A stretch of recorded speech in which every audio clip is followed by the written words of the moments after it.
Andrew Makepeace Ladd III accepts with pleasure the kind invitation of Mr. and Mrs. Gilbert Channing Gardner for a birthday party in honor of their daughter Melissa on April 19th, 1937, at 3:30. Dear Andy, thank you for the birthday present. I have a lot of Oz books, but not The Lost Princess of Oz. What made you give me that one? Sincerely yours, Melissa. I'm answering your letter about the book. When you came into second grade with that stuck-up nurse, you looked like a lost princess. I don't believe what you wrote. I think my mother told your mother to get that book. I like the pictures more than the words. Now let's stop writing letters.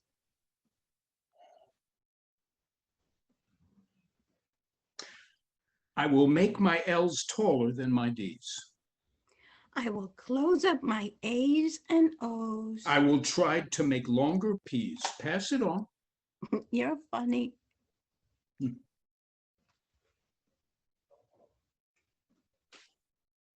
Will you be my Valentine? Were you the one who sent me a Valentine saying, "Will you be my Valentine?" Yes, I sent it. Then I will be, unless I have to kiss you.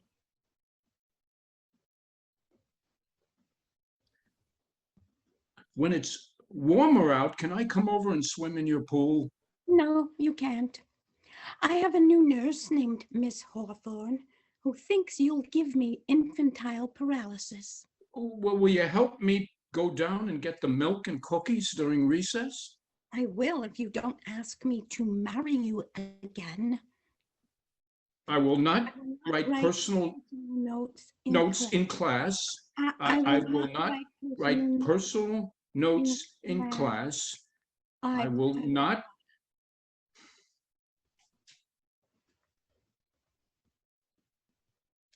Merry Christmas and Happy New Year.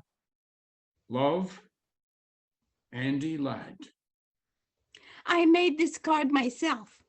It's not Santa Claus. It's a kangaroo jumping over a glass of orange juice. Do you like it? I like you, Melissa. My mother says I have to apologize in writing. And I apologize for sneaking into the girls' bathhouse while you were changing into your bathing suit. And tell Miss Hawthorne I apologize to her too. Here is a picture I drew of you and me without our bathing suits on. Guess which one is you? Don't show this to anyone. I love you. Here's a picture of Miss Hawthorne without her bathing suit on. You can't draw very well, can you?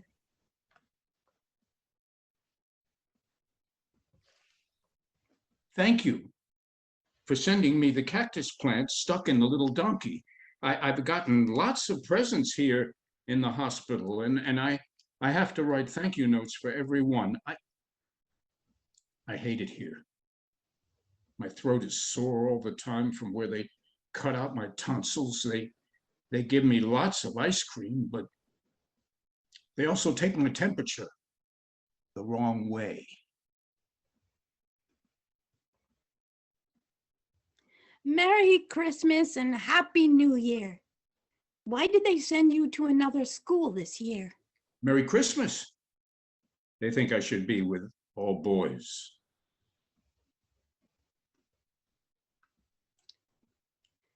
You made me promise to send a postcard. This is it. Well, you're supposed to write personal notes on the backs of postcards. For example, here's some questions to help you think of things to say. Do you like Lake Saranac? Huh? Is it fun visiting your grandmother? Are your parents really getting divorced?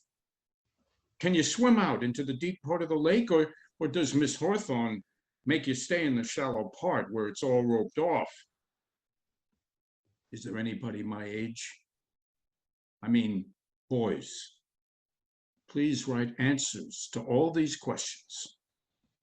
No, no, yes, yes, no.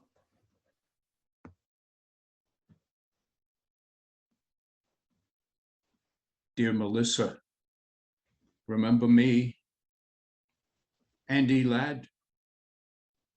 They've sent me to camp so I can be with all boys again.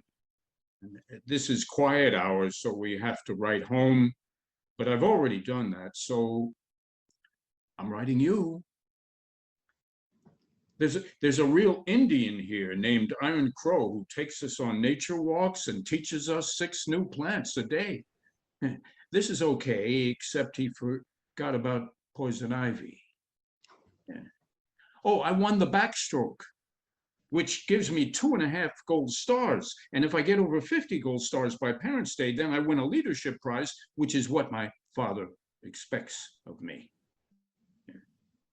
I'm making a napkin ring in shop, which is worth 4 stars and which is either for my mother or for you. I hope you'll write me back, because when the mail comes every morning, they shout out our names, and it would be neat to walk up and get a letter from a girl. Help! Yipes! I can't write letters. It took me hours just to write Dear Andy. I wrote my father because I miss him so much. But to write to a boy, hell's bells and oriental smells.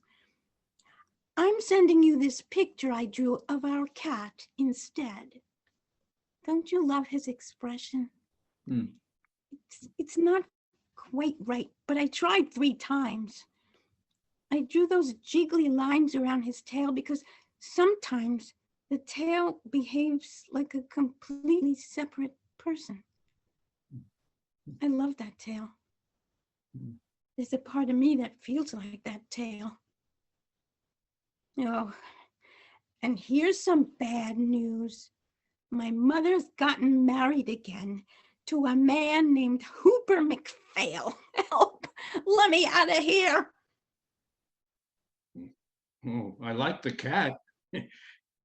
Is that the cat you threw in the pool that time when we were playing over at your house in 3rd grade? No, that was a different cat entirely.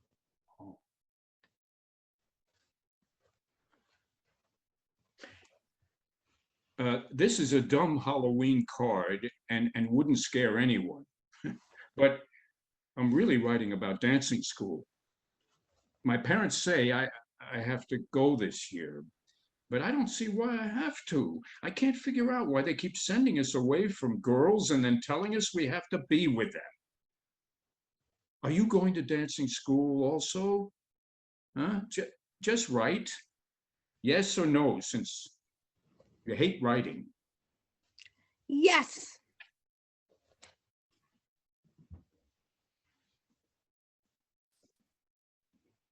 Dear Mrs. McPhail, I want to apologize to you for my behavior in the back of your car coming home last night from dancing school.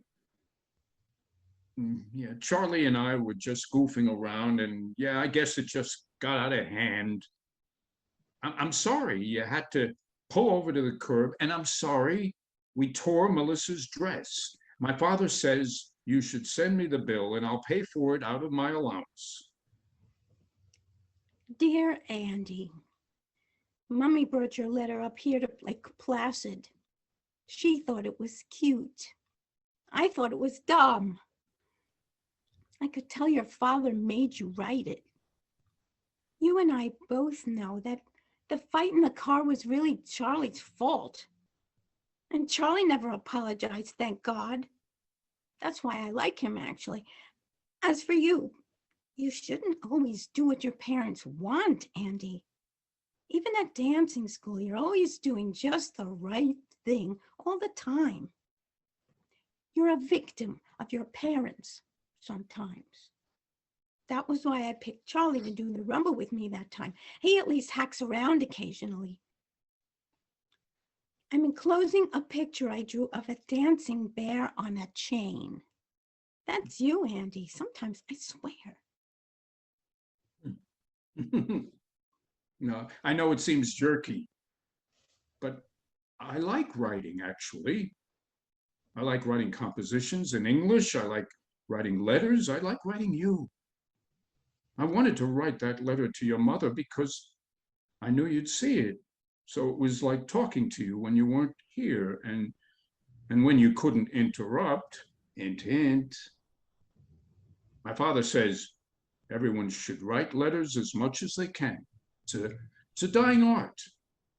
He says letters are a way of presenting yourself in the best possible light to another person. And I think that too. I think you sound too much like your father. But I'm not going to argue by mail. And anyway, the skiing's too good. Well, get well soon. I'm sorry you broke your leg. Mommy says I broke it purposely because I'm a self-destructive person and went down Whiteface Mountain without asking permission. All I know is I wish I had broken my arm instead so I'd have a good excuse not to write letters. I'm enclosing a picture I drew of the bedpan. I'm serious. Don't you love its shape?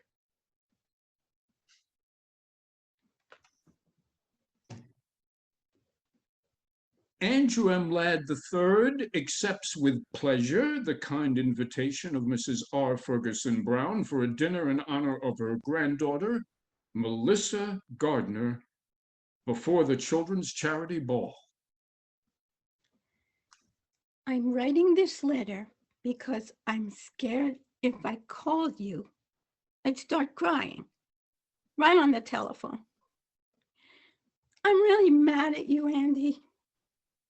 Don't you know that when you're invited to a dinner before a dance, you're supposed to dance with the person giving it at least twice? And I don't mean my grandmother either. That's why they give dinner parties, so people get danced with. I noticed you danced with Ginny Waters, but you never danced with me once. I just think it's rude, that's all. Straighten up and fly right, Andy. How do you expect to get anywhere in life if you're rude to women? Nuts to you, Andy, and that goes double on Sunday. I didn't dance with you because I've got a stretched groin. If you don't know what that means, look it up sometime.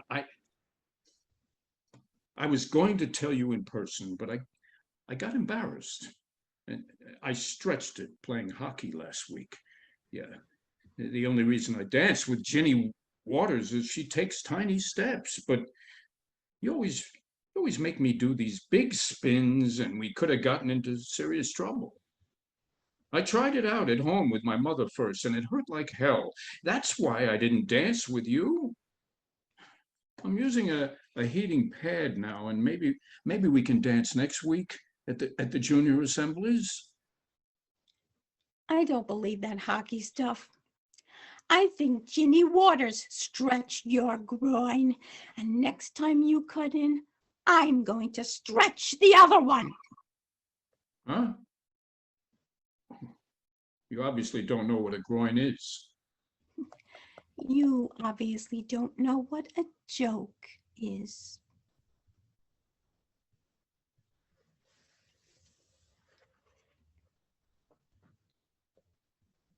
Merry Christmas and Happy New Year. Guess what? I'm going to a psychiatrist now. My mother says it will do me a world of good. Don't tell anyone, though. It's supposed to be a big secret. Yeah. Merry Christmas and Happy New Year. I have a question, and would you please write the answer by mail? Because sometimes when you call, my mother listens on the telephone, and when she doesn't, my little brother does.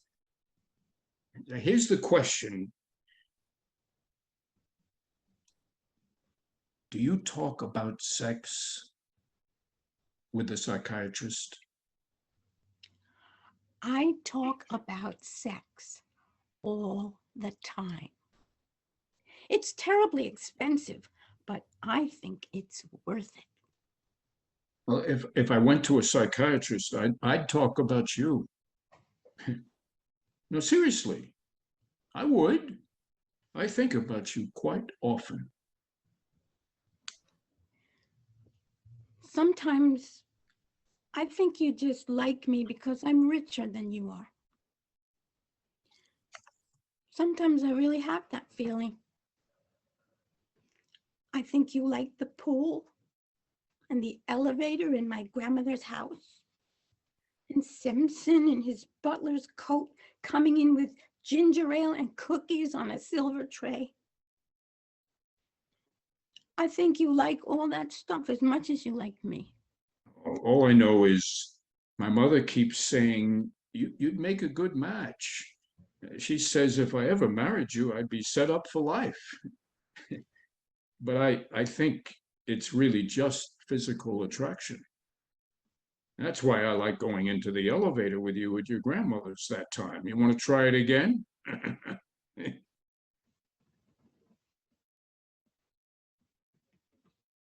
Help! Let me out of here.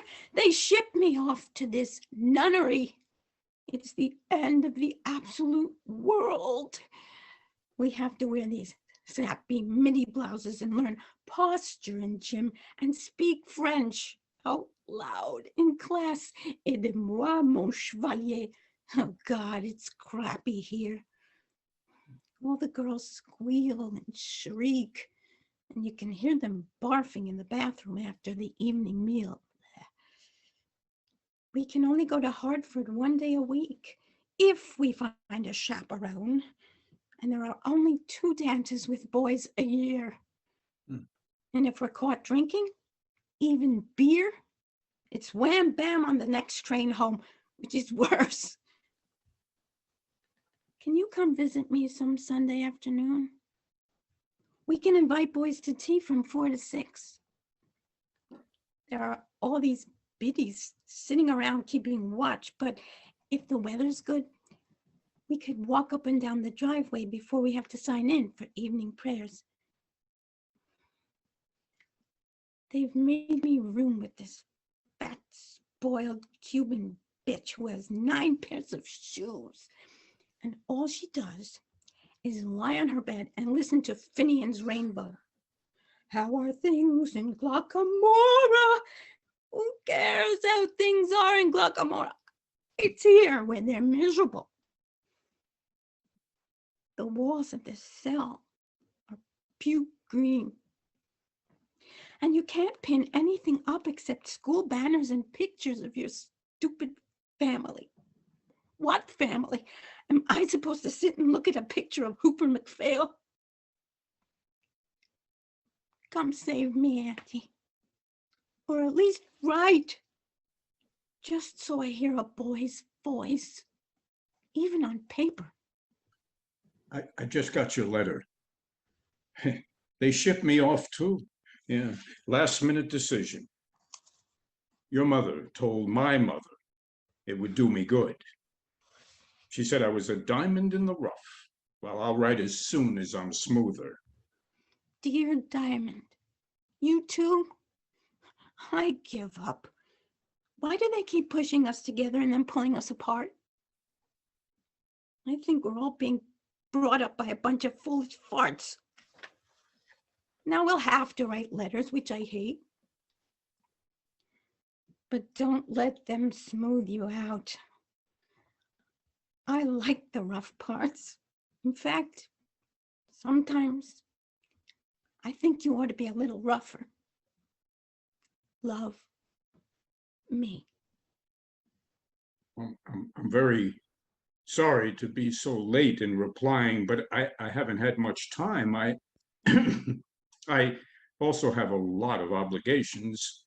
I have to write my parents once a week and 3 out of 4 grandparents separately, once a month.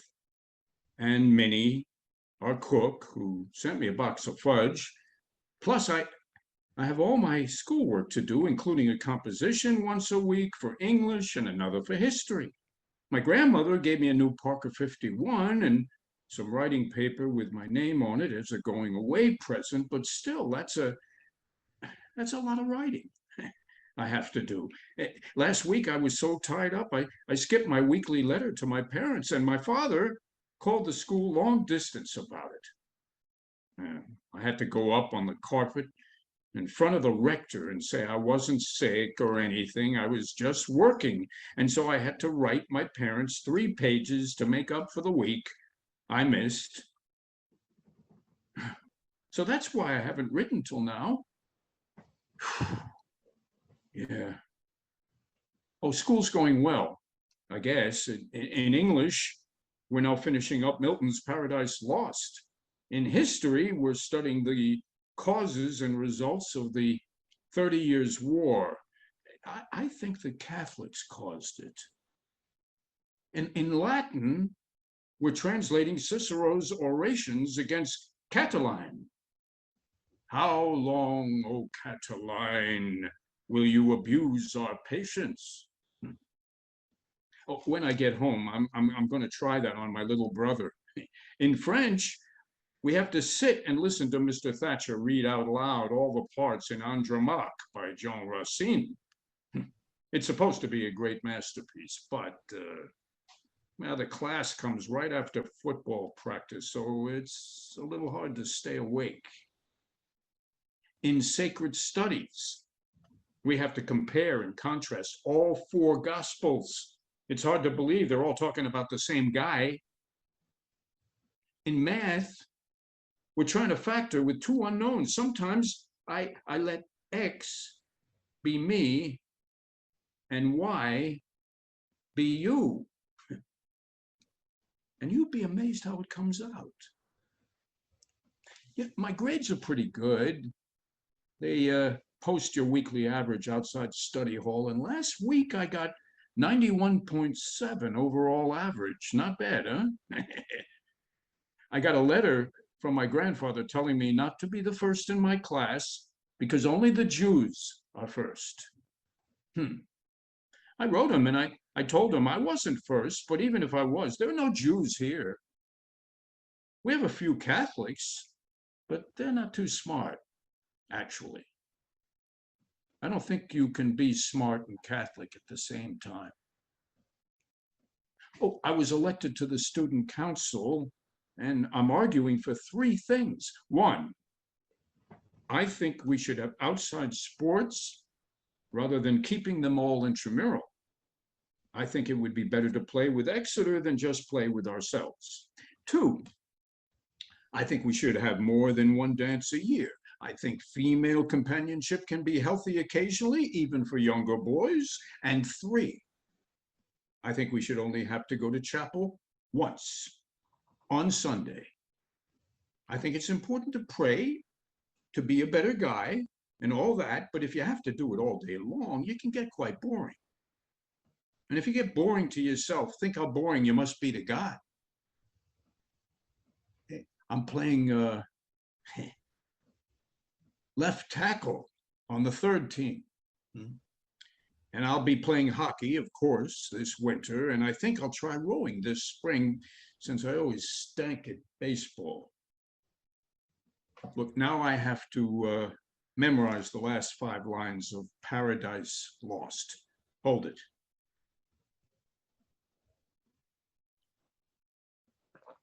Back in a little while. There. That wasn't so hard. Maybe because it reminds me of you and me, sent away from home. I'll write it down for you. Some natural tears they dropped, but wiped them soon.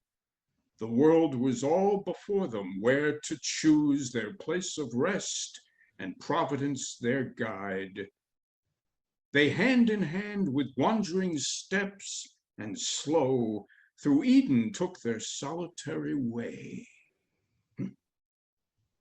There you are. Hmm? I wrote that without looking at the book, huh? And it's right, too. I just checked it. Word by word. It's not so bad, is it? In fact, it sounds great if you recite it in the bathroom when no one's in the shower or taking a dump. Love, Andy. Thanks for your letter, which was a little too long. I guess you have a lot of interesting things to say, Andy, but some of them are not terribly interesting to me. I want to hear more about your feelings. For instance, here are my feelings. This place stinks, but I don't want to go back home because Hooper McPhail stinks.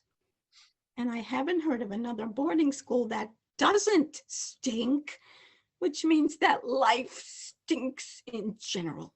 Those are my feelings for this week. Right soon. Love, me.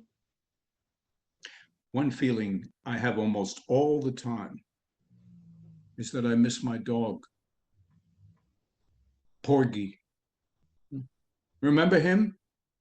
Our black cocker who peed in the vestibule when you patted him when you came back to our house after the skating party? Huh? Yeah, I miss him all the time. Some of the masters up here have dogs, and when I pat them, I miss Porgy even more. I dream about him. I wrote a composition about him for English called Will He Remember? And I got a 96 on it. It was about how I remember him. But will he remember me? I have a picture of him on my bureau right next to my parents. By the way, could I have your picture too? Here's a picture of me taken at the Hartford bus station. I was all set to run away and then decided not to. This is all you get until I get my braces off Christmas vacation. Don't look at my hair. I'm changing it. By the way, do you know a boy there named Spencer Willis? There's a girl here, Annie Abbott, who met him in Edgartown last summer and thinks he's cute. Would you ask him what he thinks of her?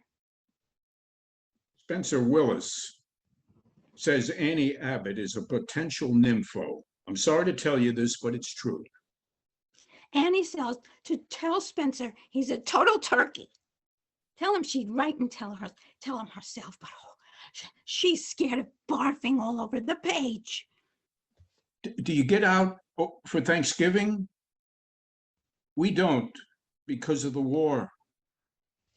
We do, but I don't. I've been grounded just for smoking one lousy Chesterfield out behind the art studio. So now I have to stay here and eat stale turkey with Cubans and Californians.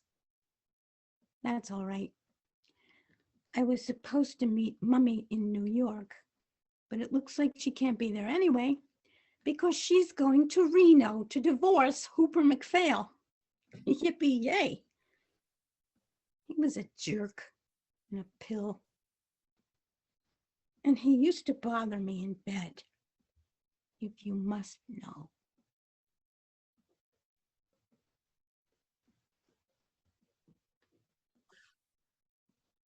I liked seeing you Christmas vacation, particularly with your braces off.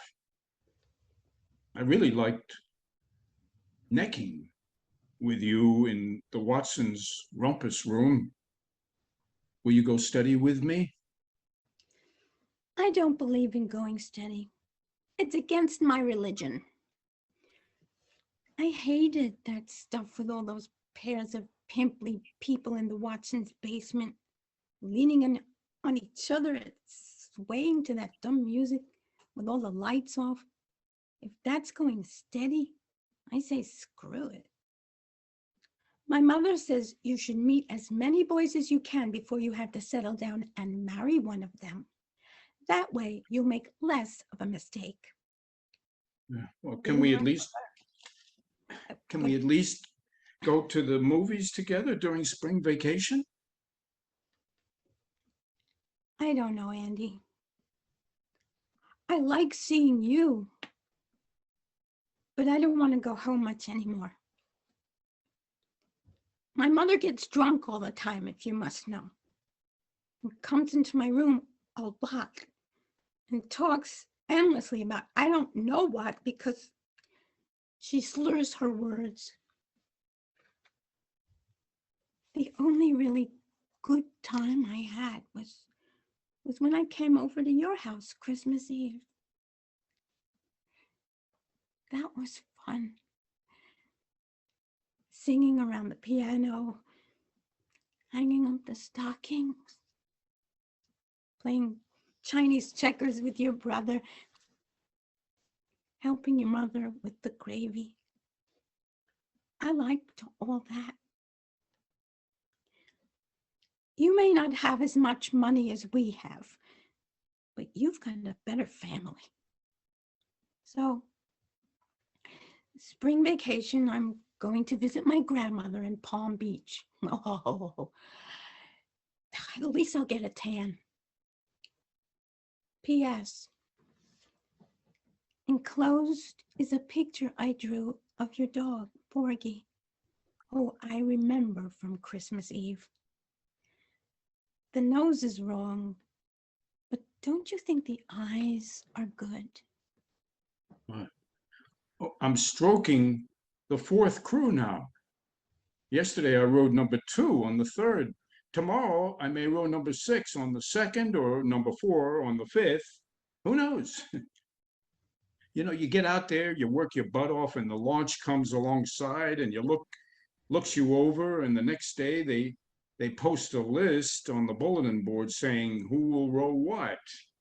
They never tell you what you did right or wrong, whether you're shooting your slide or bending your back or what. They just post the latest results for all to see. Some days I I think I'm doing really well, and I get sent down 2 crews. One day I was obviously hacking around and they moved me up. There's no rhyme or reason. I went to Mr. Clark, who's the head of rowing, and I said, look, Mr. Clark, there's something wrong about this system. People are constantly moving up and down, and no one knows why. It doesn't seem to have anything to do with whether you're good or bad, strong or weak, coordinated or uncoordinated. It all seems random, sir. And Mr. Clark said, that's life, Andy. And walked away. Well, maybe that's life, but it doesn't have to be life. You could easily make rules which made sense. So the good ones moved up and the bad ones moved down, and people knew what was going on. No, I'm serious. I'm thinking about going to law school later on. Your last letter was too much about rowing. Do you know a boy there named Steve Scully? I met him down in Florida, and he said he went to your school and was on the first crew. He said he was the fastest rower in the boat. Is that true? Or was he lying? I think he may have been lying. No, Steve Scully was lying. He doesn't even row. And if he did and rowed faster than everyone else in the same boat, he'd mess the whole thing up. He said he got to the second base with you. Is that true? Steve Scully is a lying son of a bitch, and you can tell him I said so.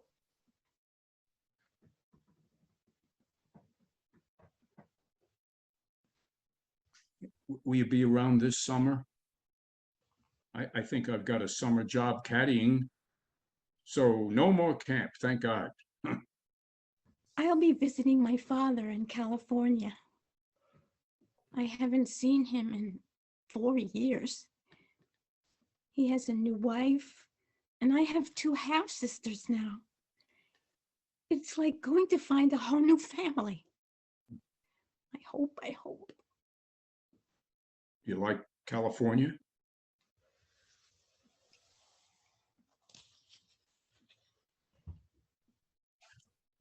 Write me about California. Uh, how's your second family?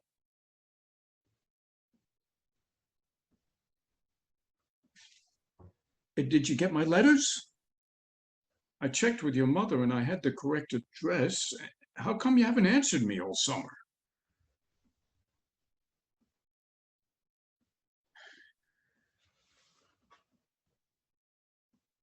Back at school now. Hope everything is okay. With you? Did you get my letters out in California, or did you have a wicked stepmother who confiscated them?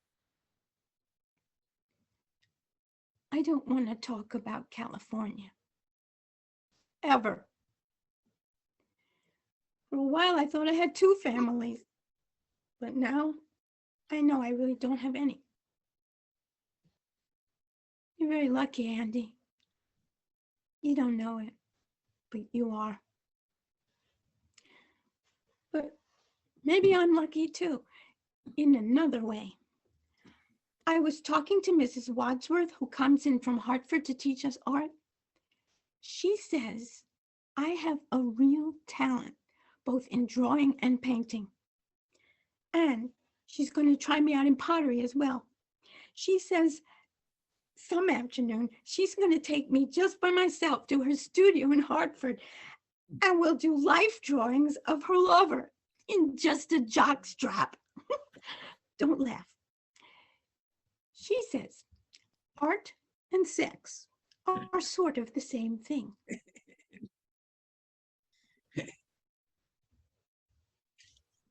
Dear Melissa, I have 4 questions, so please concentrate. 1, will you come up to the midwinter dance? 2, if so, can you arrive on the 11:22 Friday night train? 3, does the rector's wife have to write your headmistress telling her where you will be staying? 4, does the rector's wife also have to write your mother? The answer is yes, except for my mother, who won't care.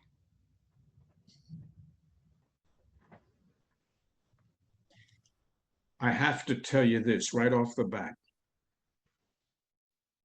I'm really goddamn mad at you. I invite you up here for the only dance my class has been able to go to since we got here. I meet you at the train, and I buy you a vanilla milkshake, and I bring you out to school in a taxi. I score 2 goals. For you, during the hockey game the next afternoon, I buy you the $8 gardenia corsage. I make sure your dance card is filled with the most regular guys in the school.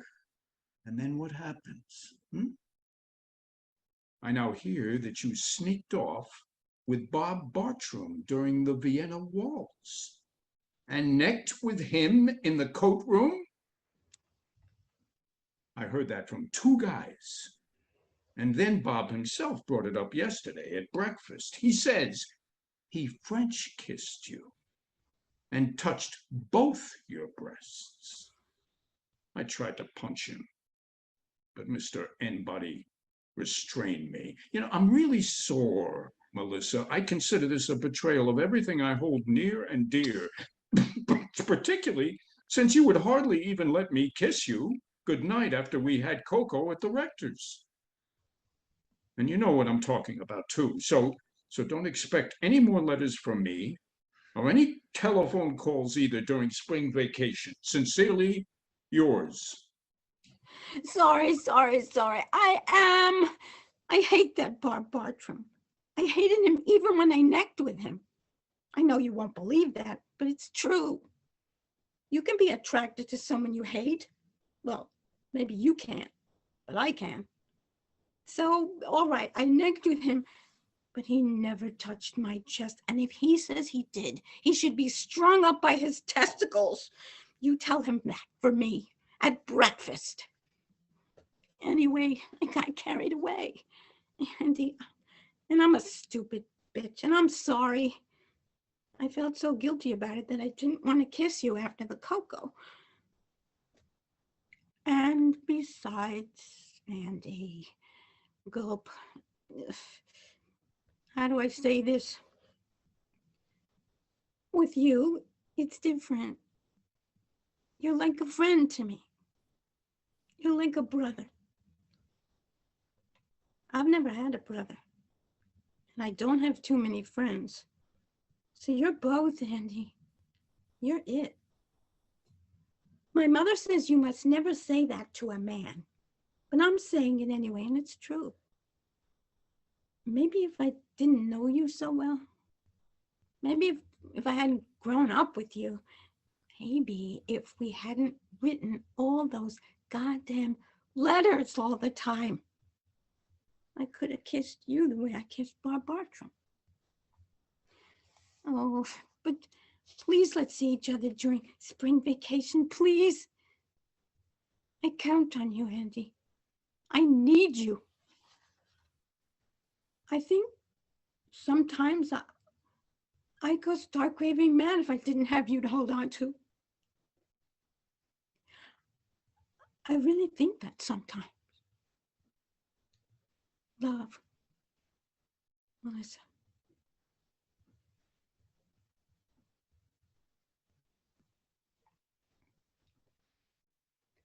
Happy Easter. I know no one sends Easter cards but maids, but here's mine anyway, drawn with my own hot little hands. I drew those tears on that corny bunny on the left because it misses you so much. But maybe I've just made it all the cornier.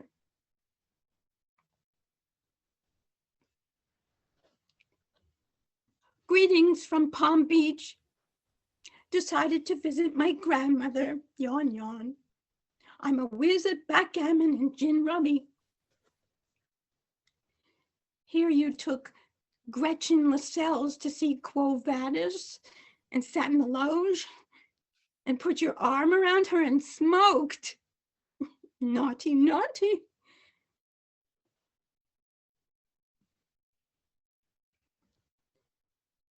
Back at school now. Not for long, that's for sure. Caught nipping gin in the woods with Bubbles Harriman. Have to pack my trunk by tonight. Be out tomorrow. Mummy's frantically pulling strings all over the eastern seaboard for another school.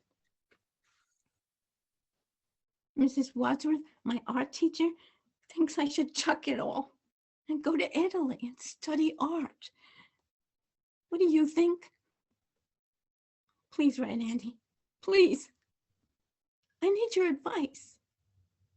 Or are you too busy thinking about Gretchen Lascelles?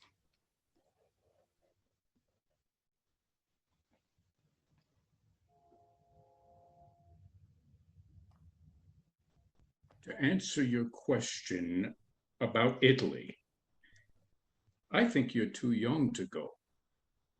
My mother said she had a roommate once who went to Italy in the summer, and the Italians pinched her all the time on the rear end. Mother says she became thoroughly overstimulated.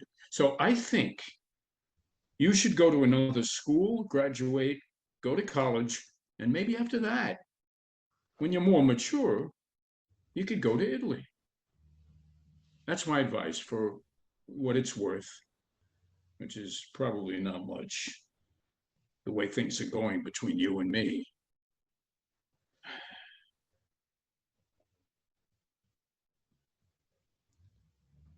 Here I am at Emma Willard's Academy for Young Lesbians. Help! Let me out of here. Plus ça change, plus c'est the same shit. Are you coming straight home this June? Because I am. I want to see you. Or are you still in love with Gretchen Lascelles? Now, for your information, I am not taking Gretchen Lascelles out anymore. I brought her home after the Penny's party, and my father caught us on the couch. He told me that he didn't care what kind of girls I took out as long as I didn't bring them around my mother. Even though my mother was up in bed. Still, I guess Gretchen can be embarrassing to older people. I hope to see you in June then. No, I can't come home in June. Sorry, I have to go and be a counselor at the school camp for poor kids from the urban slums. I'm vice president of my class now, and I'm supposed to set an example of social responsibility all through July. I'll be writing you letters, though, and I hope you'll write me. I don't want to write letters all the time. I really don't. I want to see you. You just need more confidence in your letter writing ability. Sometimes you manage to attain a very vivid style. Won't you please just stop writing about writing and come home and go to the Campbell sports party with me before you go up to that stupid camp, please. I behave better when you are around. In person, please.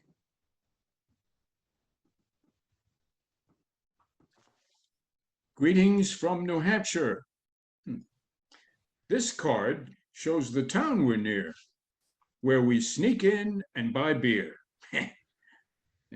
We're cleaning the place up now and putting out the boat docks and caulking the canoes because the kids arrive tomorrow. Gotta go. Right soon. I miss you. I really wish you had come to the Campbell's sports party. Dear Melissa, Sandy McCarthy arrived from home for the second shift here at camp, and he told me all about the Campbell's sports party. He said you wore a two-piece bathing suit and ran around goosing girls and pushing boys into the pool. Yeah, do you enjoy that sort of crap? He said the other girls were furious at you. Don't you want the respect of other women? Sandy also said you let Bucky Zeller put a tennis ball into your cleavage. Are you a nympho or what? Don't you ever like just sitting down somewhere and making conversation? Sandy says you're turning into a hotbox. Do you like having that reputation? Hell, I thought there was a difference between you and Gretchen Lascelles. Maybe I was wrong. Don't you care about anything in this world except hacking around? Don't you feel any obligation to help the poor people? For example, sometimes I think your big problem is you're so rich, you don't have enough to do.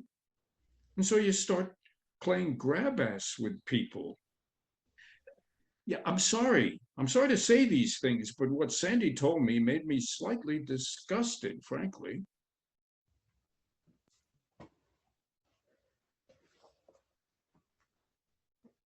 I wrote you from New Hampshire. Did you receive it?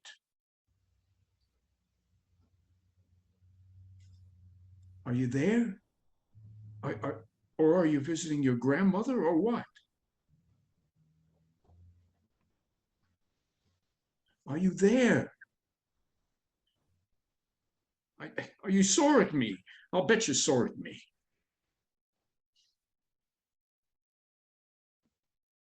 I'm sorry. All right, I apologize. I'm a stuffy bastard sometimes, aren't I?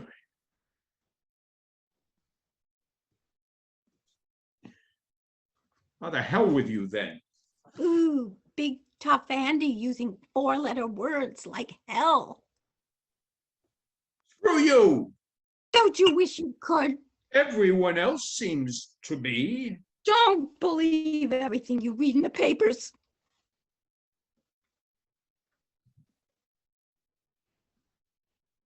Dear Andrew Makepeace Ladd, the turd. I just want you to know you hurt me very much. I just want you to know that. Now let's just leave each other alone for a while. All right? All right.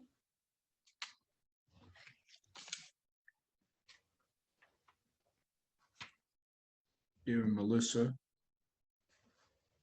My mother wrote me that your grandmother had died.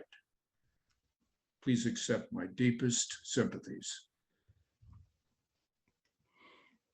Thank you for the note about my grandmother. I loved her a lot, even though she could be a little boring. Oh, congratulations on getting into Briarcliff. I hear it's great.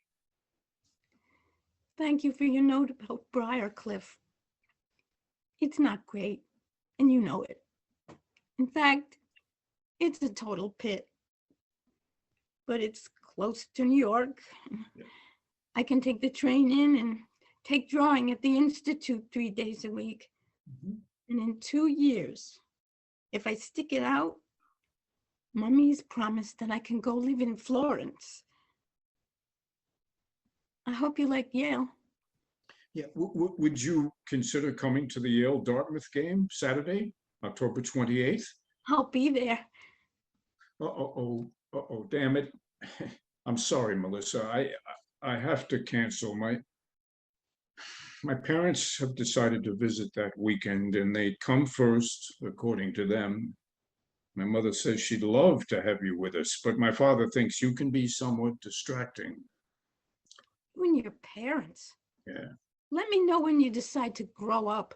Well, how about the Harvard game, November 16th? You plan to grow up at the Harvard game? Well, give me a chance. I might surprise you. Okay. Let's give it a try. You should know that I'm even richer now than I was when you said I was rich. Thanks to poor Granny.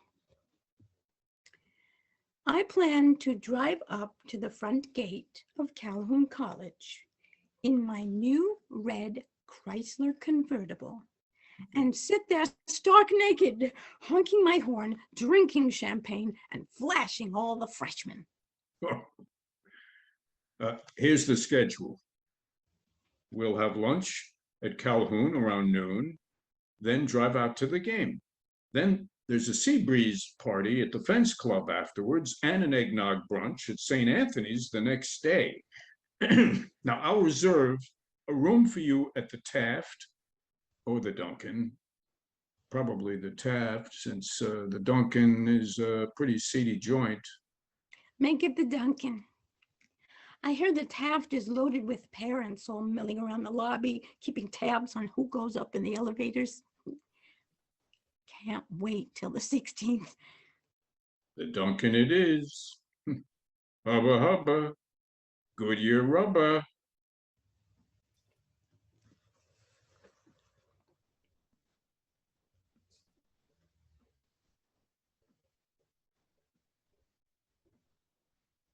Dear Andy, this is supposed to be a thank you note for the Yale-Harvard weekend, but I don't feel like writing one. And I think you know why. Love, Melissa. Dear Melissa, I keep thinking about the weekend. I can't get it out of my mind. It wasn't much good, was it? Yeah. I mean, I don't mean just the Duncan. I mean the whole thing. We didn't really click, did we? I always had the sense that you were looking over my shoulder, looking for someone else, and ditto with me. Both of us seemed to be expecting something different from what was there. As for the Hotel Duncan, I don't know. Maybe I had too many sea breezes. Maybe you did. But what I really think is that there were just too many people in the hotel room. I mean, besides you and me, it seemed my mother was there egging us on, and my father shaking his head, and your mother zonked out on the couch, and Miss Hawthorne and your grandmother sitting on the sidelines watching us like hawks anyway. I was a dud. I admit it. I'm sorry. I went to the infirmary on Monday and I talked to the doctor about it, and he said these things happen all the time, particularly when there's a lot of pressure involved. But the woman doesn't have to worry about it so much, but the man does. Anyway, it didn't happen with Gretchen Lascelles. You can write her and ask her if you want. You know what I think is wrong? These letters. These goddamn letters. That's what's wrong with us, in my humble opinion. I know you more from your letters than I do in person. Maybe that's why I was looking over your shoulder. I was looking for the person who's been in these letters all these years. Or for the person who's not in the letters. I don't know. All I know is you're not quite the same when I see you, Auntie. You're really not. I'm not saying you're a jerk in person. I'm not saying that at all. I'm just saying that all this letter writing has messed us up. It's a bad habit. It's made us seem like people we're not. So maybe what was wrong was that there were two people missing in the Hotel Duncan that night. Namely, the real you and the real me. Yeah, well, whatever the matter is, we're in real trouble, you and I. That I realize. So what do we do about it? Maybe we should just concentrate on dancing together. Yeah, then we can still hold each other and move together and get very subtly sexy with each other and not have to deliver the goods all the time, if you know what I mean. Come to think of it, maybe that's why they sent us to dancing school in the first place. Maybe that's why dancing was invented.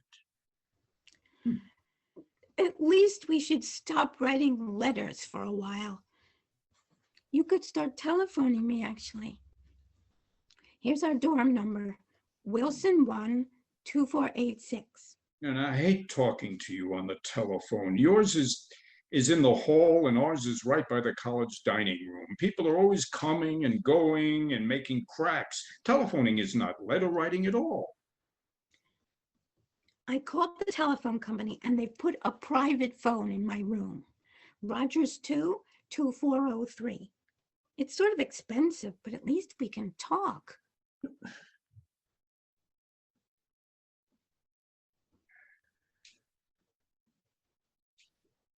The reason I'm writing is because your phone's always busy, or else ours is.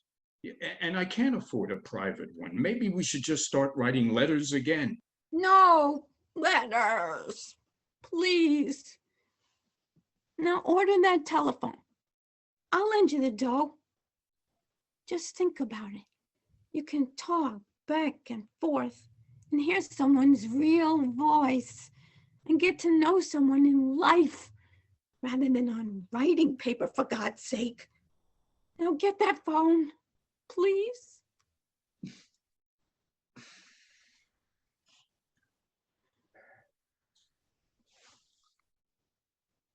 I'm writing because when I telephoned, you just hung up on me.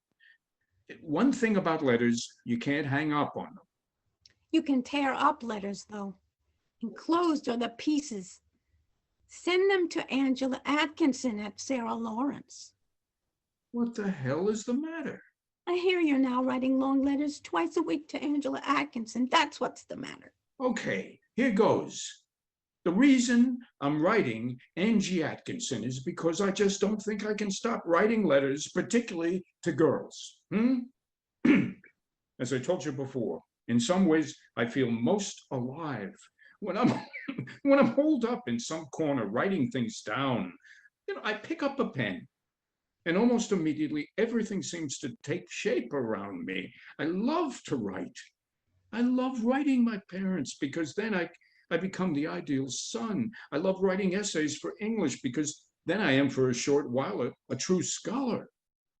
I love writing letters to the newspapers, notes to my friends, Christmas cards, anything where I have to put down words. I love writing you. You most of all. I always have. I feel like a true lover when I'm writing you. This letter, which I'm writing with my own hand, with my own pen, in my own penmanship, comes from me and no one else, and is a present of myself to you. It's not typewritten, though I've learned how to type. There's no copy of it, though I suppose I could use a carbon, and it's not a telephone call, which is dead as soon as it's over. No, this is just me, the way I write, the way my writing is, the way I want to be to you, giving myself to you across a distance, not keeping or retaining any part of it for myself, giving this piece of myself to you totally. And you can tear me up and throw me out or keep me and read me today, tomorrow, anytime you want until you die. Oh boy, Auntie. Love, Melissa. No, I meant what I wrote in my last letter. I've thought about it. I've thought about all those dumb things which were done to us when we were young. We had absent parents, slapping nurses, stupid rules, obsolete schooling, empty rituals, hopelessly confusing sexual customs. Oh my God, when I think about it now, it's almost unbelievable. It's a fantasy. It's like back in the Oz books, the way we grew up. But they gave us an out in the land of Oz. They made us right. They didn't make us write particularly well, and they didn't always give us important things to write about, but they did make us sit down and organize our thoughts and convey those thoughts on paper as clearly as we could to another person. And thank God for that. That saved us, or at least saved me. So I have to keep writing letters. Now, if I can't write them to you, I have to write them to someone else. I don't think I could ever stop writing completely. Now, can I come up and see you next weekend? Or better yet, won't you please escape from that suburban Sing Sing and come down here and see me? I wrote my way into this problem, and God damn it, I'm writing my way out. I'll make another reservation at the Hotel Duncan. And I promise I'll put down my pen and give you a better time. Dear Andy, guess what? Right while I was in the middle of reading your letter, Jack Duffield telephoned from Amherst and asked me for a weekend up there.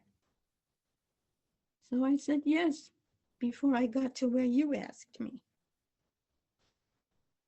Sorry, sweetie, but it looks like the telephone wins in the end. Dear Melissa, somehow I don't think this is the end. It could be, but I don't really think it is. At least I hope it isn't. Love, Andy. End of part 1.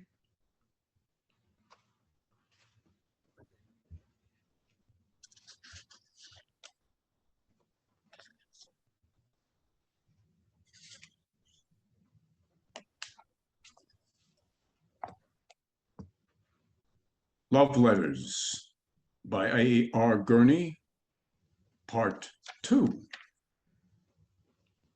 Hey, Yoo-hoo! Look where I am. Florence.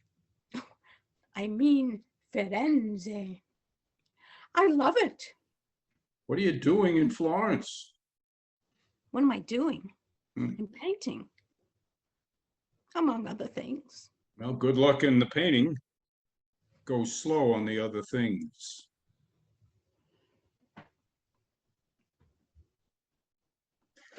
Merry Christmas. Buon Natale. Happy birthday. Mother wrote you won an art prize in Perugia. She said it was a big deal. Congratulations. Congratulations on making scroll and key, whatever that is. Merry Christmas from the land of Oz. Felicita Natividad from the Costa del Sol. Happy birthday from the Sterling Library. Here you graduated summa cum laude and with all sorts of prizes. Sounds disgusting. Anchors aweigh, my boys. Here I am, looking like Henry Fonda in Mr. Roberts. Writing this during the mid-watch on the bridge of a giant attacked aircraft carrier, churning through the Mediterranean in the wake of Odysseus and Lord Nelson and Richard Halliburton. You'll be pleased to know our guns are loaded, our planes in position, and our radar is constantly scanning the skies, all designed simply and solely to protect you against communism. The next time you see me, I want you to salute. I should have known you'd join the Navy. Now you can once again be with all boys. Well, we come into La Spezia in January. Could we meet? Sorry, I'll be in Zermatt in January. Well, ship will be in Mediterranean all spring. We'll come into Naples March 3rd, 4th, or 5th. How about standing on the pier and waving us in, huh? As the French say, je suis désolé. I'm meeting Mother in Paris in March. Why don't you sail up the Seine? Merry Christmas from Manila. I've been transferred to an admiral's staff. Happy New Year from Aspen. What are you doing in Aspen? Going steadily downhill. Hello from Hong Kong. Goodbye to San Francisco. Konnichiwa. Ohio gozaimasu. Short duty in Japan. Hey, you. Rumor hath it you're hooked up with some little Jap bar girl out there. Say it isn't so.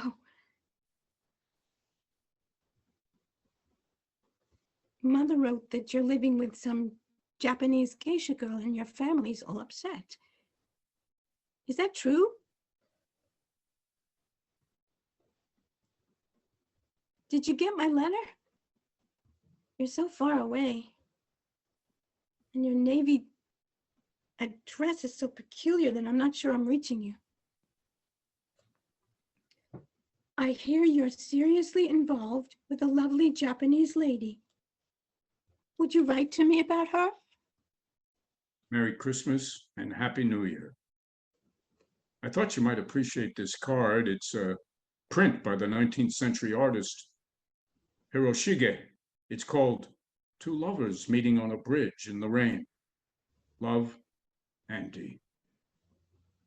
Hey, you sly dog. Are you getting subtle in your old age? Are you trying to tell me something? If so, tell me more.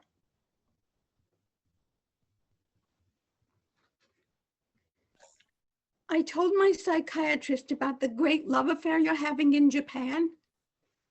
I said I felt suddenly terribly jealous. He said that most American men have to get involved with a dark-skinned woman before they can connect with the gorgeous blonde goddesses they really love.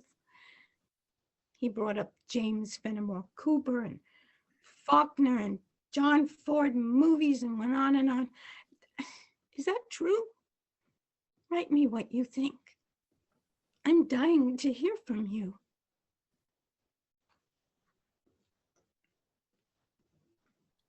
Did you get my last letter? I hope I didn't sound flip. Actually, I've just become involved with someone too. His first name is Darwin, and he works on Wall Street, where he believes in the survival of the fittest. I'd love to hear from you.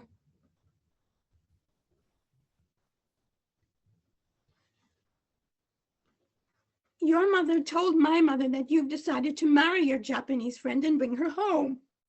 Oh no! Gasp, sob, sigh. Say it isn't so.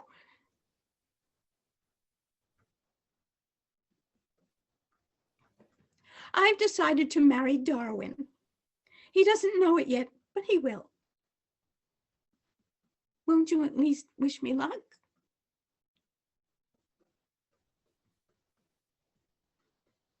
Lieutenant Junior Grade Andrew M. Ladd III regrets that he is unable to accept the kind invitation of Dear Andy, thank you for the lovely Japanese bowl. I'll put flowers in it when you come to visit us. If you come to visit us and if you bring flowers. Maybe you'll just bring your Japanese war bride and we can all sit around and discuss Rashomon. I know you'll like Darwin. When he laughs, it's like Pinocchio turning into a donkey. We're living in a carriage house in New Canaan, close to the train station, and I've got a studio all of my own. P.S. Won't you please write me about your big romance? Mother says your parents won't even talk about it anymore. Dear Melissa, I'm writing to tell you this.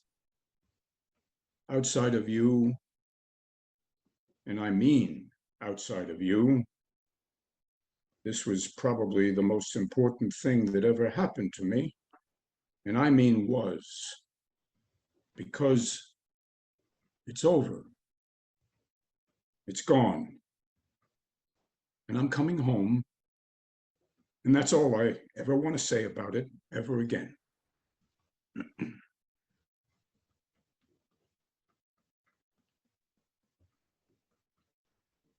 Mr. and Mrs. Darwin H. Cobb announced the birth of their daughter, Francesca. Oh, many congratulations on the baby. Harvard Law School yet? Are you getting all stuffy and self-important? Well, as you know, I've always liked to write letters. I decided I might do better trying to write laws, which, after all, are the letters that civilization writes to itself. Yes, you are getting all stuffy and self-important. Come and have a drink with us sometime. We're right on the way to New York. And sooner or later, everyone comes to New York. Read the New York Times account of your show in Stanford. Sounds like you are causing a series of seismic shocks up and down the Merritt Parkway. Don't joke about my work. There's more there than what they said in your goddamn Bible, the New York Times. Enclosed, see what other critics said. Notice they think I'm good. I am too. Or could be. If I can only focus. Oh, sorry. I know you're good. I've always known it.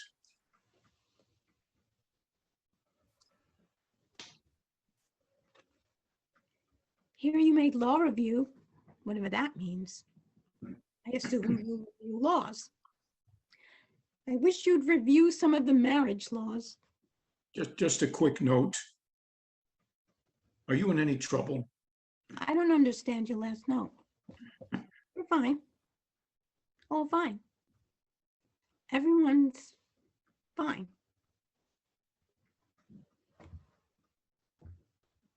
Congratulations on baby number 2. Number 2 is a perfect way to describe this particular baby. Greetings from Washington. Here clerking for a Supreme Court justice, which isn't quite as fancy as it sounds.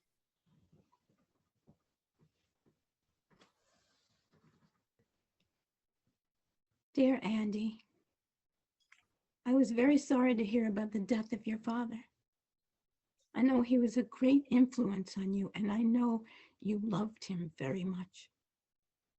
I also know he didn't like me. I'm sure he thought I was bad for you. I probably was.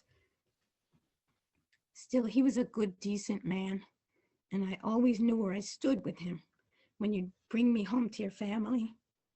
Back in the old days, back in the land of Oz.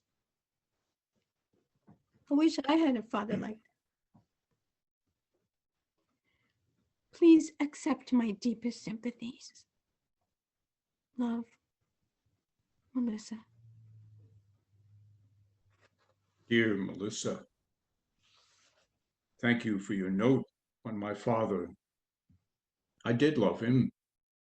He was a classy guy, the best of his breed. Even now he's gone, I can still hear him reminding me of my obligations to my family, my country, and myself in roughly that order. All my life, he taught me that those born to privilege have special responsibilities, which is, I suppose, why I came home alone from Japan, why I chose the law, and why I'll probably enter politics at some level sometime on down the line. Thanks for writing. Love, Andy.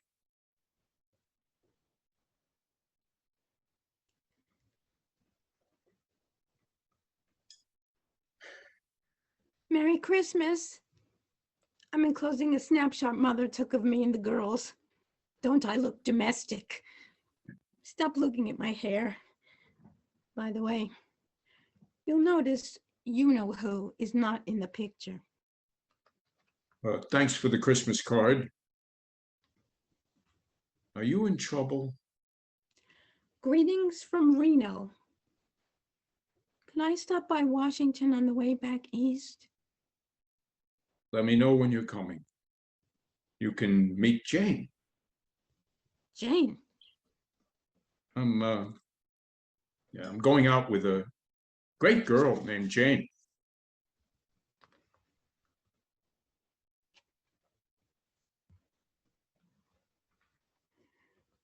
Melissa Gardner Cobb regrets that she will not be able to attend the kind invitation of... Dear Melissa, had to add my 2 cents worth to Jane's thank you note for the wedding present. Guess who is jealously peeking over my shoulder to make sure this isn't a love letter?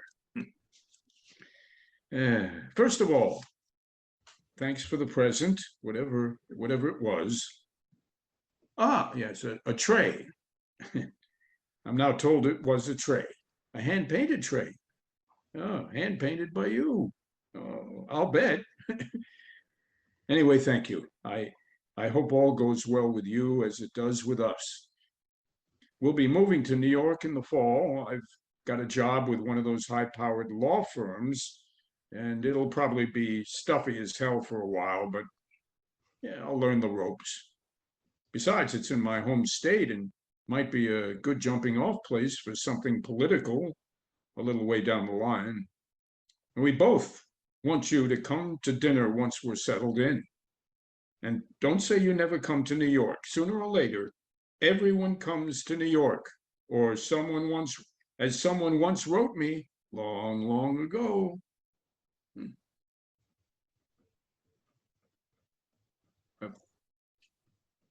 Merry Christmas from us to you. Where are you these days?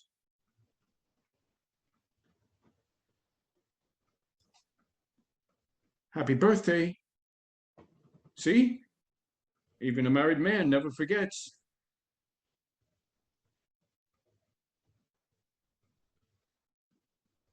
Get well soon. Mother wrote that you had had some difficulty. I hope it's not serious and by now you're feeling fine.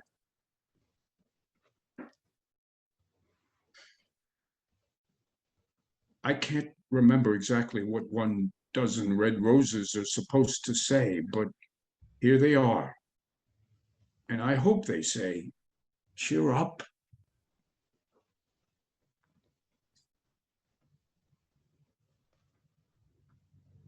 Hey, I sent you some flowers a while back. Did you receive them? Are you all right?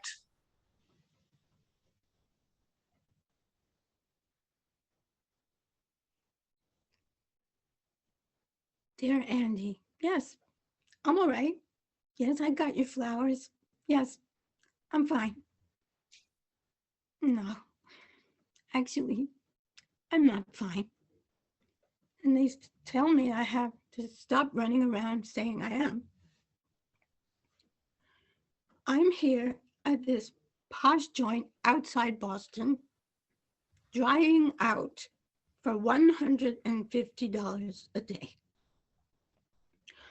One of my problems is that I got slightly too dependent on the Kickapoo joy juice, a habit which they tell me I picked up during the party days back in our town.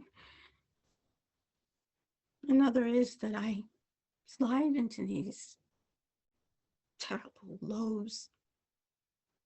Mommy says I drag everybody down.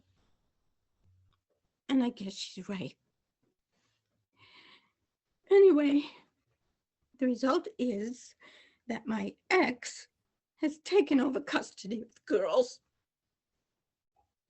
And I'm holed up here, popping tranquilizers, talking my head off in single and group psychiatric sessions, and turning into probably the biggest bore in the greater Boston area.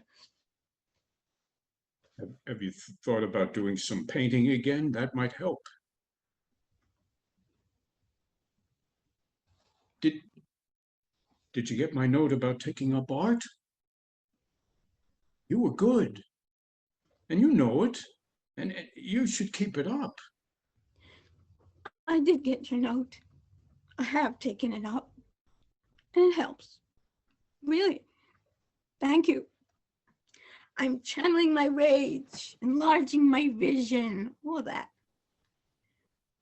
I hope it goes well with you and wait. I'm looking it up in my little black book. Jane. It's Jane. I hope all's well with you and Jane. Yeah. Merry Christmas from Andy and Jane Ladd. And Andrew the Fourth. Guess the name of the dog. Porgy. You got it.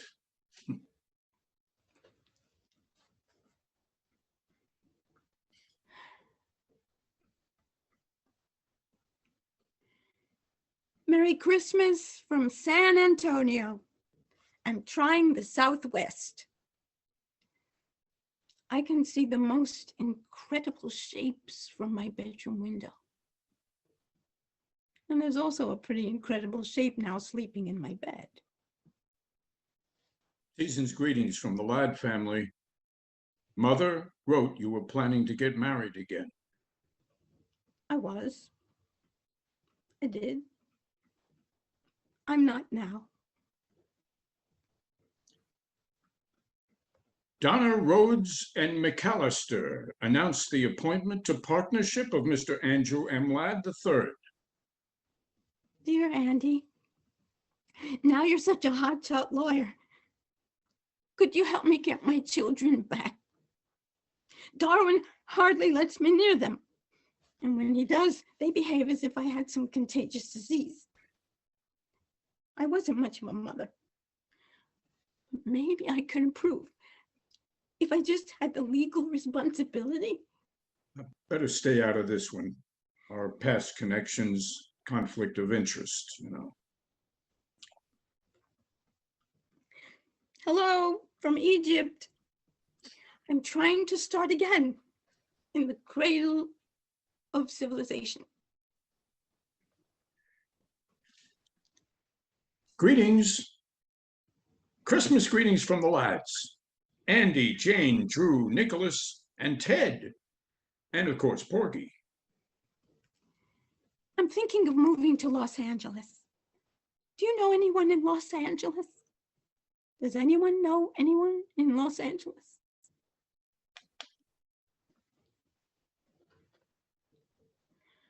Joy to the world from all the lads.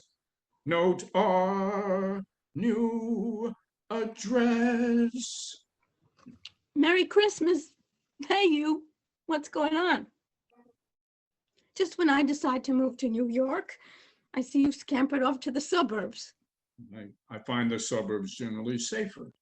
Chicken. Mother wrote that you won some important election for the Republicans. I'm terribly disappointed. I love all politicians, but I find Democrats better in bed.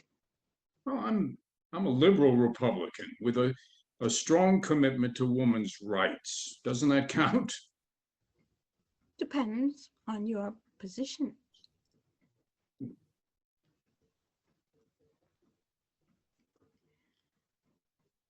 Paintings and Drawings by Melissa Gardner. The Hastings Gallery, 422 Broadway, March 18th through April 30th. Opening reception, March 20th, 6 to 8 p.m. Note, I've gone back to my maiden name. That's a laugh. Got your announcement for your new show. Good luck. P.S. I'd love to have one of your paintings. We could use a little excitement on our living room walls. Seriously, what would one cost? Come to the show and find out. Oh, never made your show. Sorry, things came up. Chicken again? Yeah, you're right. Actually, it's just as well. I'm going through what the critics call an anarchistic phase. They say I'm dancing on the edge of an abyss. You'd better stay away. I might take you with me when I fall.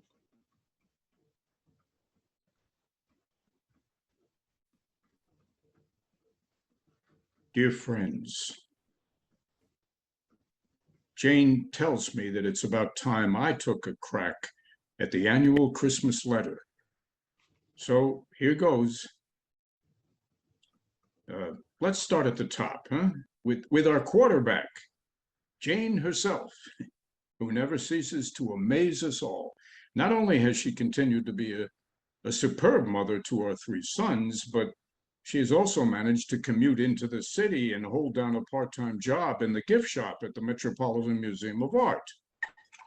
Furthermore, she's now well on her way to completing a full-fledged master's degree in arts administration at SUNY Purchase. More power to Jane, so say we all. And we are all so proud of all three boys. Young Drew was soccer captain at Exeter last fall and hopes to go on to Yale. Nicholas, a rebel in residence, has become a computer genius in high school and has already received several tantalizing offers for summer jobs from local electronics firms. We all know that it's tougher to place our youngsters in meaningful summer employment than to get them into Harvard, so we're very proud of how far Nick has come. Ted, our last, but in no way our least, now plays the clarinet in the school band at Dickinson Country Day. Since Jane and I are barely capable of singing "You Are My Sunshine" without going disastrously flat, when we hear him produce his dulcet sounds, we look at each other in wild surmise. We recently bought the family summer place for my brother and sister and hope to spend as much time as we can there, gardening, relaxing, and as the boys say, generally vegging out. Jane and I have become killers on the tennis court and hereby challenge all comers. If any of our friends are in the Adirondack area this summer, we expect telephone calls, we expect visits, we expect elaborate house presents.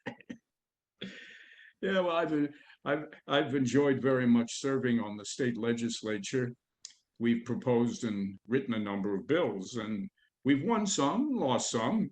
All my life, I've had the wish to do something in the way of public service, and it has been a great pleasure to put that wish into practice. And for those of my friends who have urged me to seek higher office, well, let me simply say that I have more than enough challenges right here where I am. So Jane and the boys join me in wishing each and all of you a happy holiday season. Dear Andy,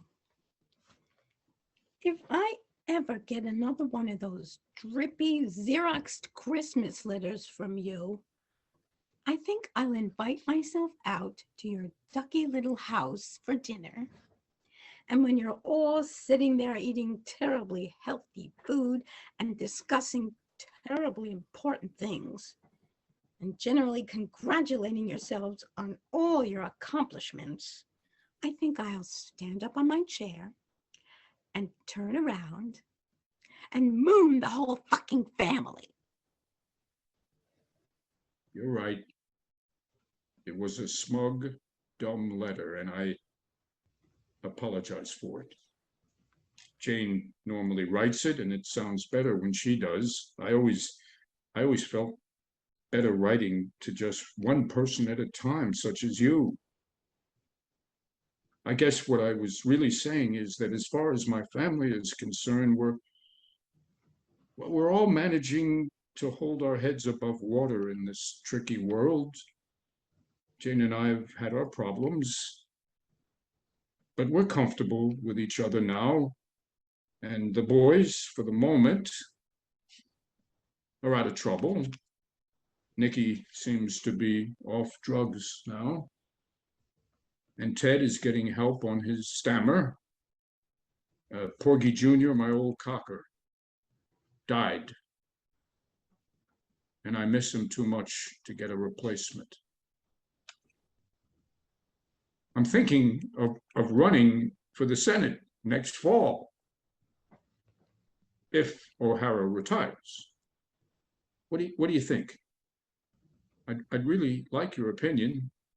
If you decide to answer this, you might write care of my office address. Jane has a slight tendency toward melodrama, particularly after she got a hold of your last little note. The Senate yet? I should have known. Oh, Andy, just think. Once again, you'll be with all boys. Oh, hell. Go for it if you want. You'll be an image of righteousness and rectitude in our God-forsaken land. Maybe it's just me that's God-forsaken these days. The Honorable Andrew M. Ladd III wishes to express his thanks for your generous donation to his senatorial campaign. You sent too much, Melissa. You didn't need to.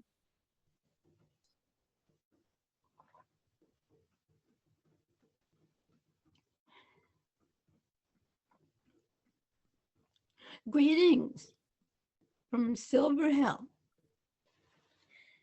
Slight regression in the liquor department.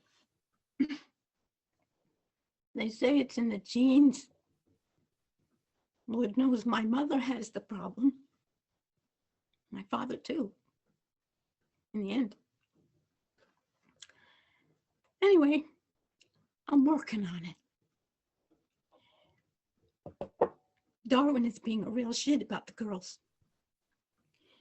He's cut down on my visitation rights.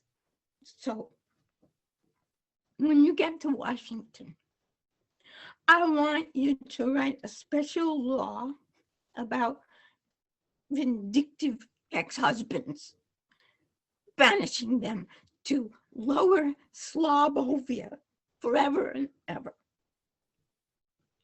Amen.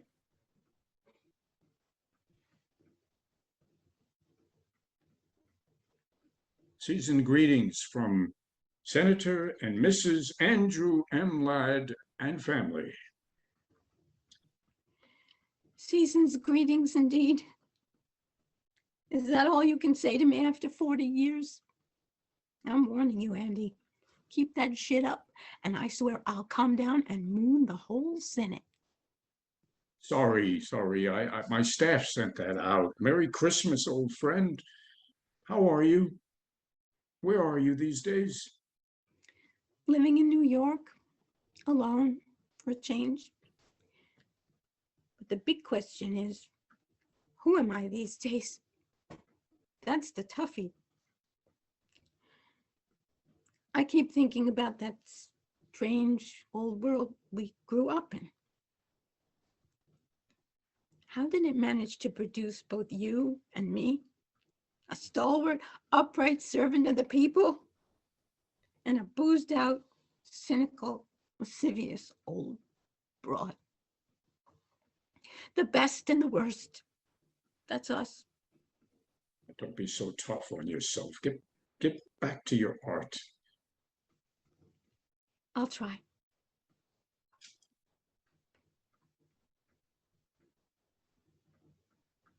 Merry Christmas, Happy New Year, and much love. Much love. Much love. God, Andy, how sexy. Remember how much that meant in our preppy days?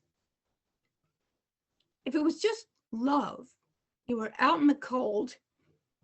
And if it was all my love, you were hemmed in for life. But much love meant that things could go either way. Remember?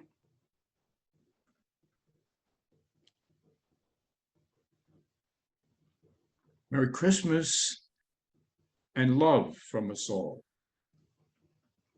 Saw you on 60 Minutes. You looked fabulous. And that was a great little pep talk in the Senate on our responsibilities to Latin America.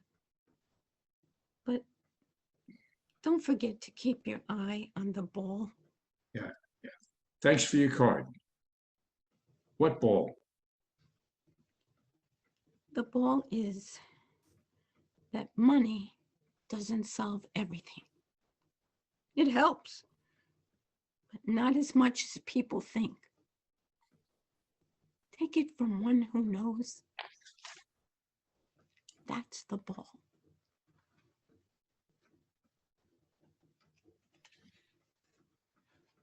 Merry Christmas and love. What are you up to these days? I'm trying to work with clay. Remember that kind of clay we used in Mrs. Mickler's art class in the 4th grade? That old gray stuff? We called it plasticine. I'm trying to work with that. I'm making cats, dogs. I even made a kangaroo jumping over a glass of orange juice. Remember that? I'm trying to get back to some of those old feelings I had back in the homeland.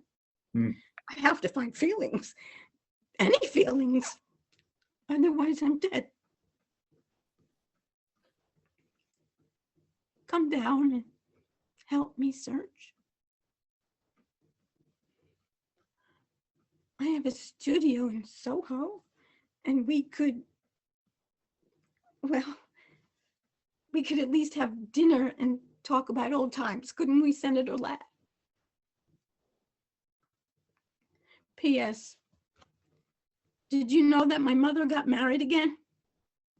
At the age of 82? To my father's brother yet. So now you have to call her Mrs. Gardner again, just like the old days. The wheel seems to be coming around full circle. Hint, hint. A quick note on the way to the airport. When you wrote, put attention, attention Mrs. Walpole on the envelope, she's my private secretary. I've alerted her and she'll pass your letters directly to me. Otherwise, the whole office staff seems to get a peek. In haste. I'm having a show opening January 28th through February 25th. Won't you come? I'd love to have you see what I've been up to. Maybe it will ring a few bells. I can't make it. I'll be on an official visit to the Philippines most of February, then a week's spring skiing at Stowe with the boys. Good luck.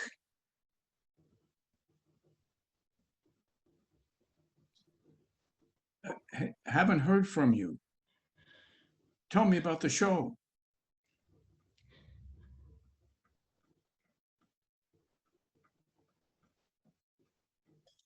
I want to hear from you. Please. The show stank. The crowd hated it. The critics hated it. I hated it. It was nostalgic shit. You can't go home again. And you can quote me on that. I'm turning to photography now. Realism, that's my bag. The present tense. Look the modern world squarely in the face and don't blink. Oh, Andy, couldn't I see you? You're all I have left. I'll be in New York next Tuesday, the 19th. Have to make a fundraising speech at a dinner. I could stop by your place afterwards. I'll be there all evening.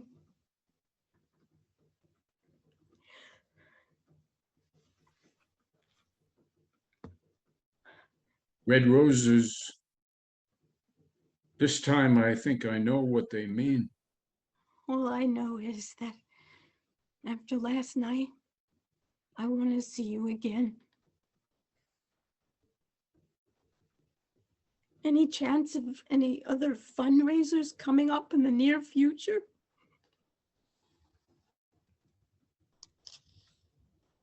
Mrs. Walpole, are you there? Are you delivering the mail?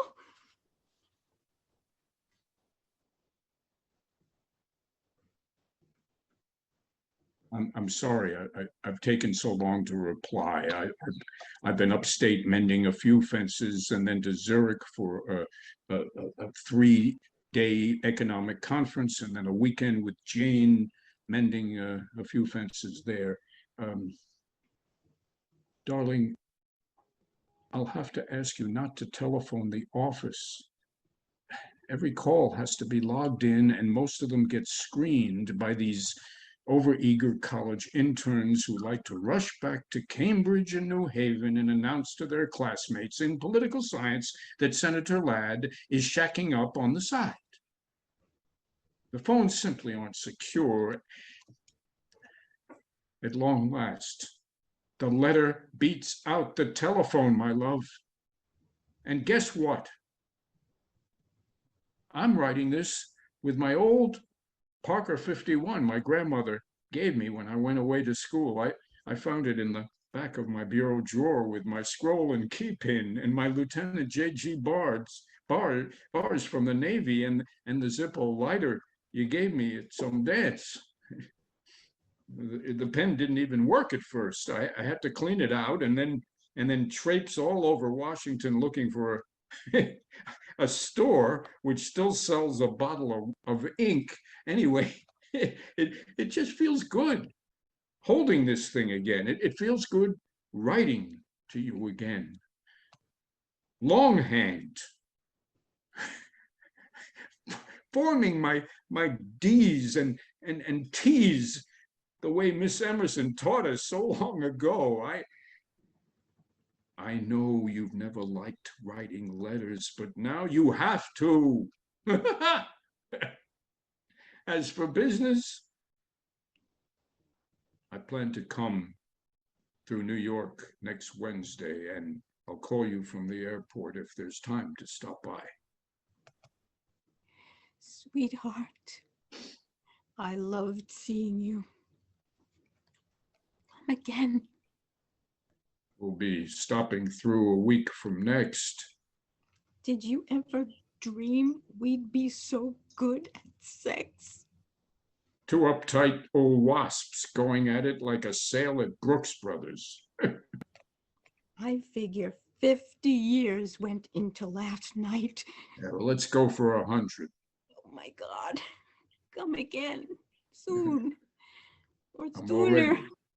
already making plans. I have to go to San Francisco to visit the girls. Couldn't we meet somewhere on the way? I don't see how we can possibly go public. Some country inn, some deliciously seedy motel. I don't see how. To see you more than for just a few hours. Price we have to pay. I'm getting so I think about nothing but how we can. I'm not sure I can change my whole life so radically. Other politicians have gotten divorced. Rockefeller, Reagan. Jane, the children, my particular constituency. You've become the center of my life.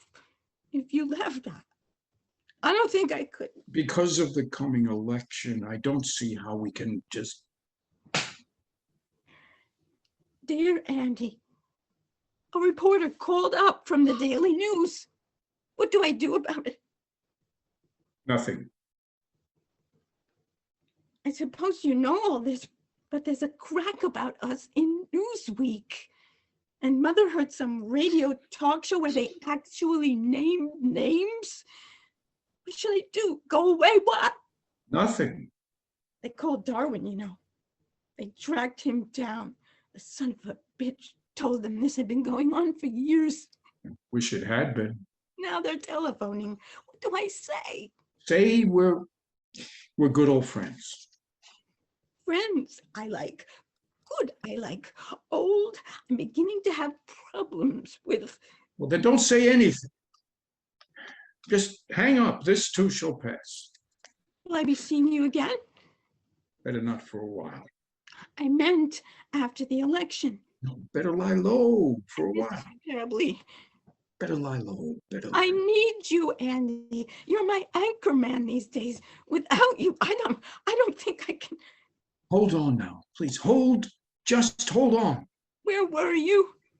I waited 3 hours hoping that you'd at least call. Please don't telephone. Mrs. Walpole was sick that day, and I haven't seen you in over a month now. at the coming election, Surely you could at least take time out. if I want to be reelected. I need you. I need to be with you. Still, I don't know if I can. At the election.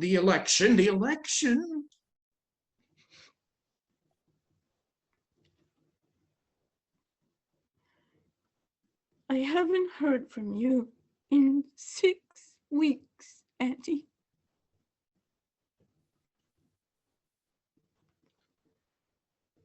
Are you trying to tell me something, Auntie? Is this it, Auntie?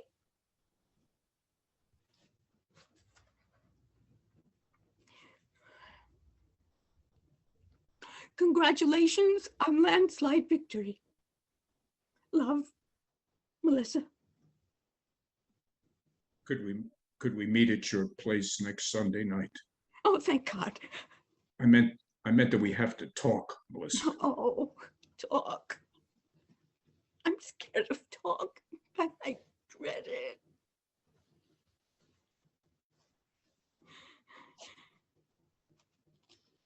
Dearest Melissa,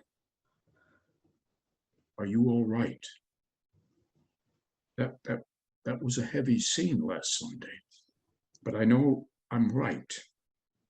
We've got to go one way or the other, and the other leads nowhere. I know I sound like a stuffy prick, but I do feel I have a responsibility to Jane and the boys, and now after the election to my constituency, which had enough faith and trust in me to vote me back in despite all that crap in the newspapers. And it wouldn't work with us anyway in the long run, sweetheart. We're too old. We're carrying too much old baggage on our backs. We'd last about a week if we got married. Yeah, but we can still write letters, darling. We can always do that. Letters. are still our strength and our salvation. And Mrs. Walpole is still with us, and there's no reason why we can't continue to keep in touch with each other in this wonderful old way. I count on your letters, darling. I always have, and I hope you will count on mine.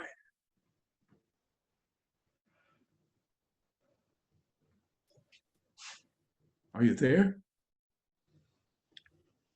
I keep putting please forward on the envelope, but who knows?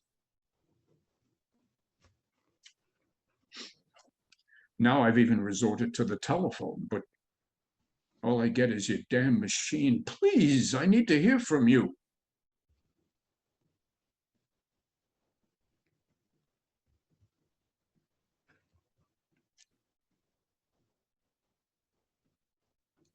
Senator and Mrs. Andrew M. Ladd III and family send you warm holiday greetings and every good wish for the new year. Andy Ladd, is that you?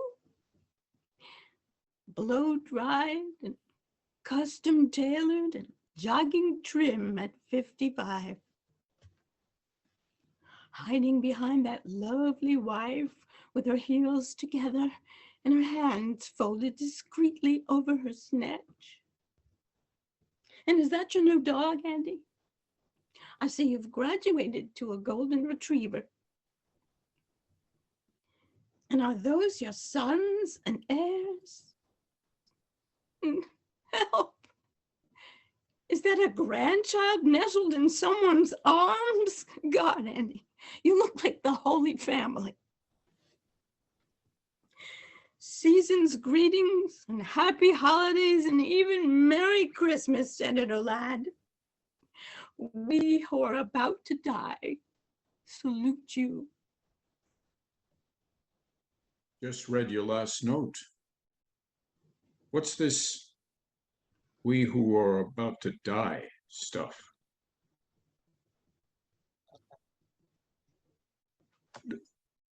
May I see you again?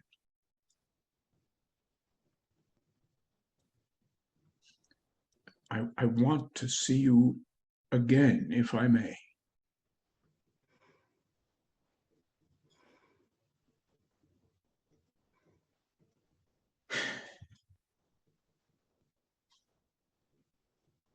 Dear Mrs. Gardner, I seem to have lost touch with Melissa again. I wonder if you might send me her latest address.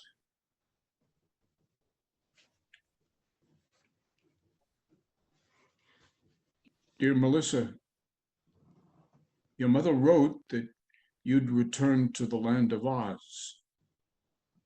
I'm flying up next Thursday to see you. No! Please don't! Please stay away. I've let myself go. I'm fat. I'm ugly. My hair is horrible. I'm logged in at the funny farm all week, and then Mother gets me weekends if I'm good. They put me on all sorts of new drugs. Half the time, I don't make sense at all. I can't even do finger painting now without fucking it up. My girls won't even talk to me on the telephone now. They say I upset them too much. Oh. I've made a mess of things, Andy.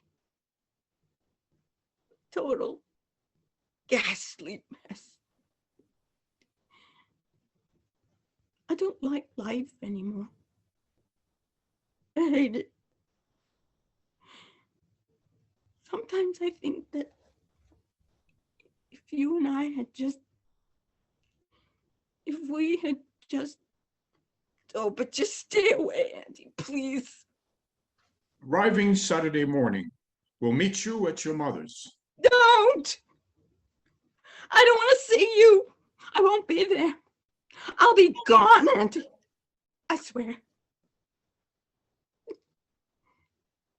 I'll be gone.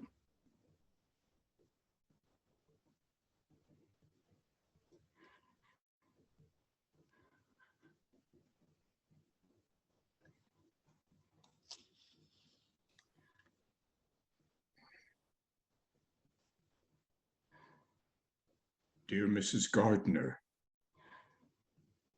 I think the first letter I ever wrote was to you, accepting an invitation for Melissa's birthday party. Now I'm writing you again about her death.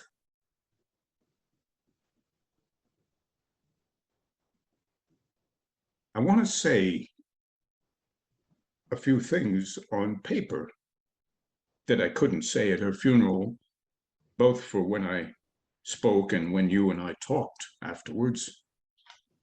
As you may know, Melissa and I managed to keep in touch with each other most of our lives, primarily through letters.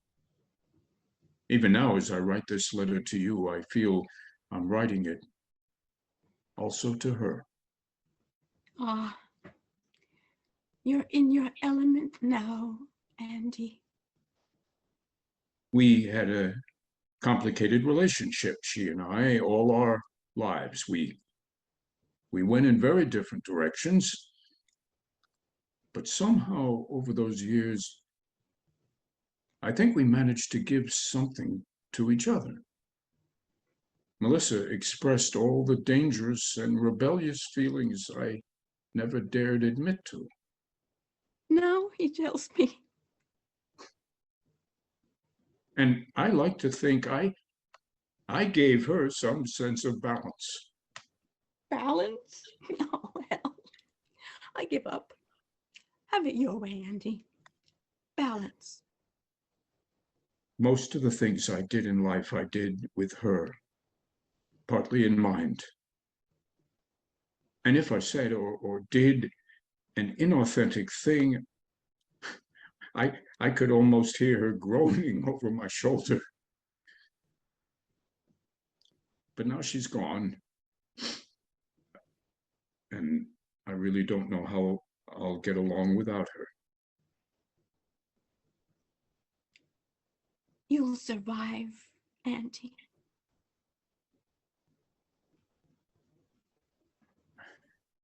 I have a wonderful wife, fine children, and a place in the world I feel proud of.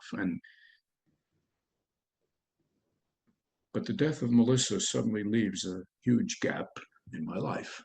Oh, now, Auntie.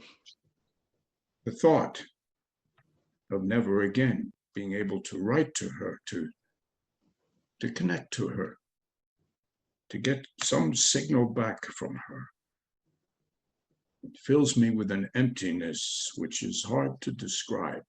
Now, Auntie, stop. I don't think there are many men in this world who have had the benefit of such a friendship with such a woman. But it was more than a friendship, too. I know now that I loved her. I loved her even from the day I met her. When she walked into the second grade looking like the lost Princess of Oz. Oh, Andy, please. I can't bear it. I don't think I've ever loved anyone the way I loved her. And I know I never will again. She was at the heart of my life. And already I miss her desperately.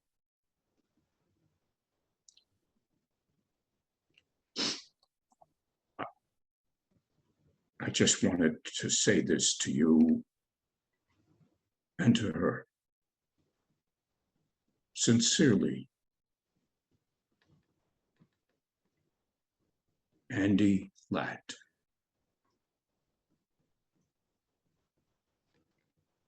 Thank you, Andy.